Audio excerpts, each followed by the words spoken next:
Subhanə bu da yiyəcəyəm, köpək oğlu məhsullara yaman deyəcəyəm. Məhsulların hamısına, üstdən aşağıya. Heç kim bu sözü danışa bilməz, tolla yapayla dedəsini yandırırlar. Amma mən sərbazı rəhbərəm, şalvarlarını çıxaydırəm məhsulların. Mənə rəhbərin sərbazı deyirəm. Mənə heç subhanə bu da yiyəcəyəm, köpək oğlu məhsullara yaman deyəcəyəm. Məhsulların hamısına, üstdən aşağıya. Heç kim bu sözü danışa bilməz, tolla yapayla dedəsini yandırırlar. Amma mən sərbazı rəhbərəm, şalvarlarını çıxaydırəm məhsulların. Mənə rəhbərin sərbazı deyirəm. Mənə heç kim bu söz deyirəm.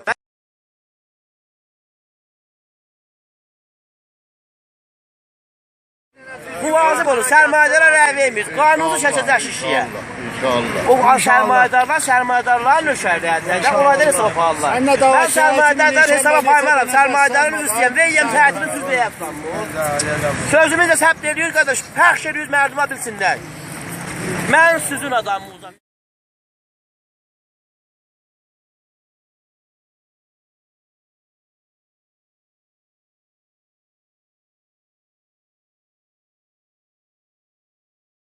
Keçən il Nəvədu Şaharda doktoramı hesaba tif eləmişəm.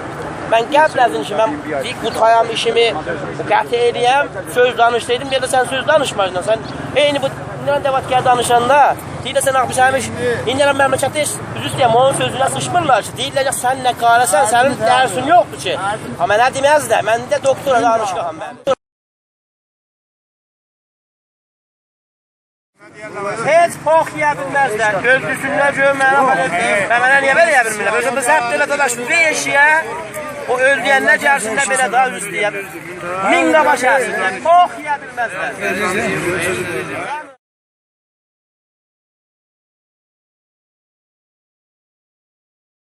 Birisi dadaş, mən müəllimi danışıqada, uzun heyət elmi danışıqada Tehranam.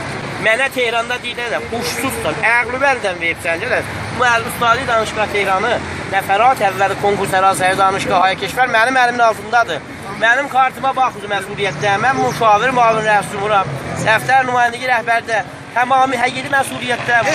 Dünya malı, hər nə mən istəsə də varımdır. İndiyəcəkdə, mən elə adamlar ki, özüm istihdam eləmişəm, özümün, bax, çoxlu imkanatım yoxdur. Əl qoyan bu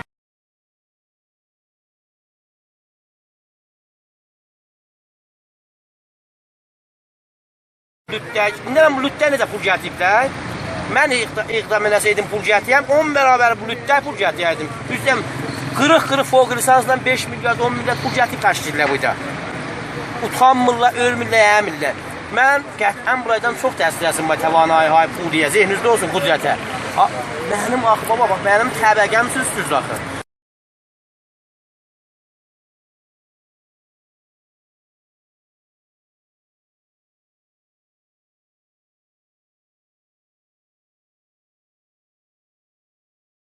Söz danışdaydım, bir də sən söz danışmaydın. Sən eyni bu dəvatkar danışanda, deyirlə sən axmışəmiş, indirəm məmləkətdə üzü istəyəm, onun sözünə sıçmırlar ki, deyirlər ki, sən nə qarəsən, sənin dərsin yoxdur ki.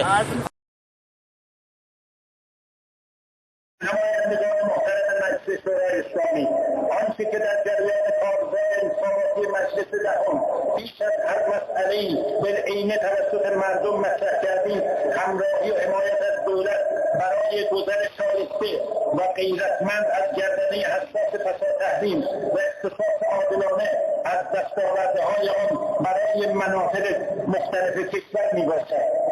اعتدال در سطح سیاستگذاری و تصمیم گیری تضمین کننده منافع ملت ایران با محوریت منافع ملی و مبتنی بر خرد جمعی و نظر کارشناسی بوده و به ایجاد توازن‌های ساختاری در عرصه‌های مختلف حیات اقتصادی، اجتماعی و سیاسی جامعه ایران یاری می‌رساند.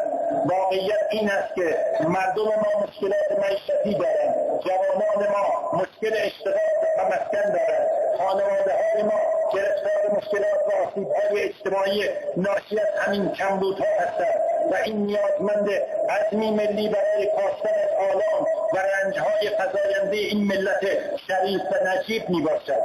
این جانب به نمایندگی از مردم شریف حوزه انتخابی با شما سخن میگویند که خدمتی به درازای تمدن کهن ایرانی اسلامی داشته و مفتخر به نمایندگی مردمی هستند که ریاضیدانان، منجمین، علما، ادبا و فضلای بزرگی را در آستان خود پرورنده است و در راه دفاع از آرمانهای انقلاب بزرگ اسلامی و دفاع از حدود و ثغور و شرف و دین سعدای زیادی را تقدیم نموده است. مردمی که همواره در تمامی مراحل حساس انقلاب و نظام حضوری حماسی و کم‌نظیر داشته، با مشق مشغول و نگاه انتخاب‌گرایانه مبتنی بر اعتدال و پرهیز از حاکمیت بخشی به افراد و جریانات افراطی و تمامیت طلب، اینک در آستانه برگزاری مرحله دوم دهمین دوره انتخابات مجلس شورای اسلامی این مردم نجیب و غیور که پیشگام در دسته‌شوری گویی به ندای ملکوتی بنیانگذار